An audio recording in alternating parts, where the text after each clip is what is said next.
নমস্কার, shades of লাইফের একটা নতুন ব্লগে আপনাদের সকলকে জানাই অনেক অনেক স্বাগত।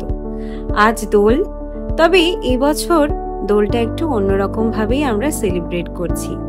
যেহেতু এবছর সোমনাথ নেই, সেই জন্য দোলটা এবার আমরা সেরকমভাবে বাইরে গিয়ে কোথাও সেলিব্রেট করব না। আর এখন যেটা দেখতে পাচ্ছেন সেটা হলো সেই দিনকে যে বিয়ে বাড়িতে গেছিলাম, সেদিন এই সুন্দর গাছটা দিয়েছিল বিয়ে বাড়ি থেকে। আর কদিন ধরেই শরীরের খুব খারাপ অবস্থা, তাই জন্য চারিদিকে ভীষণভাবে ওলট পালট হয়ে আছে ঘরদোর। তাই ভাবলাম আজকে ছুটির দিনে এই চারিদিকটা ঘরের একটু পরিষ্কার করে নেওয়া যাক। যদিও কয়েকদিন ধরে একেবারে সময়ও পাচ্ছিলাম না, আর শরীরও একদম পারমিট করছিল না কোনো কিছু করার জন্য। প্রচণ্ড পরিমাণ জ্বর, কাশি এইসব নিয়ে ভুগছিলাম। যদিও এটা অ্যালার্জেটিক, সেই জন্য ডাক্তার প্রচুর পরিমাণ হাই ডোজের অ্যান্টিবায়োটিক দিয়েছেন, আর সেগুলো খেয়ে প্রচণ্ড পরিমাণ হয়ে গেছি দুর্বল। কিন্তু তাও চারিদিকটা একটু না গোছালেই নয়, নিজেরও কেমন যেন দেখতে খুব খারাপ লাগছিল। এরকমভাবে সকালটা কেটে গেল।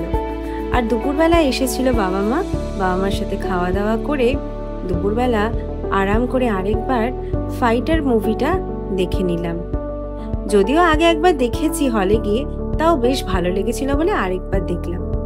বিকেলবেলা মনে হলো না একটু বেরোই, সেই জন্য বিকেলবেলা চলে গেলাম নবান্ন মেলায়।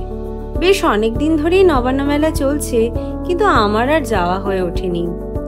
রোজই কিছু না কিছু, তারপর শরীরটাও একদম ভালো ছিল না, সেই জন্য আর মনে হচ্ছিল যাব না। কিন্তু বন্ধুদের কাছে নানান কিছু কেনাকাটার গল্প শুনে নিজেকে আর আটকে রাখতে পারলাম না। এত সুন্দর সুন্দর শাড়ি, গয়না, কানের দুল, এত কিছু আসে এই নবান্ন মেলায়। কয়েক বছরের মধ্যেই কিন্তু এই নবান্ন মেলা ভীষণ ফেমাস হয়ে গেছে। দোল এলেই মনে হয় যে নবান্ন মেলাও আসছে দোলের সাথে। আর নবান্ন মেলা মানেই হচ্ছে নানান রকমের হাতের কাজের জিনিসের সামগ্রী এখানে কিনতে পাওয়া যায়। আর যেটা কিন্তু পৌষ মেলার থেকে কিছুটা হলেও কিন্তু আলাদা। পৌষ মেলা তার নিজের মতন করে একটা আলাদা রকম আভিজাত্য নিয়ে আছে, আর নবান্ন মেলাও কিন্তু আস্তে আস্তে শান্তিনিকেতনে একটা বেশ বড় জায়গা তৈরি করে নিচ্ছে। চারিদিকটা ঘুরতে ঘুরতে টুকটাক কেনাকাটাও করতে শুরু করলাম। আর দেখলাম এই বছর এই কাপ প্লেটের একটা দোকান এসছে, এত সুন্দর সেখানকার কালেকশন, আর তার সাথে ছিল গাছ। যদিও এবার আর সেরকম কোনো গাছ কিনিনি, তাও দেখতে তো ক্ষতি নয়। তবে বেশিক্ষণ আর পারলাম না শরীর দিয়ে।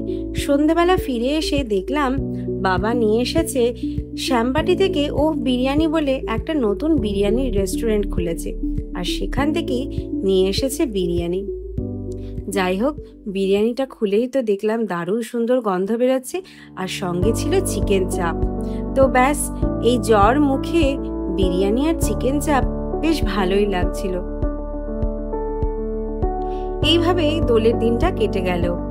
আজকের ব্লগটা তাহলে এখানেই শেষ করছি। দেখা হবে খুব শিগগির নতুন একটা ব্লগে।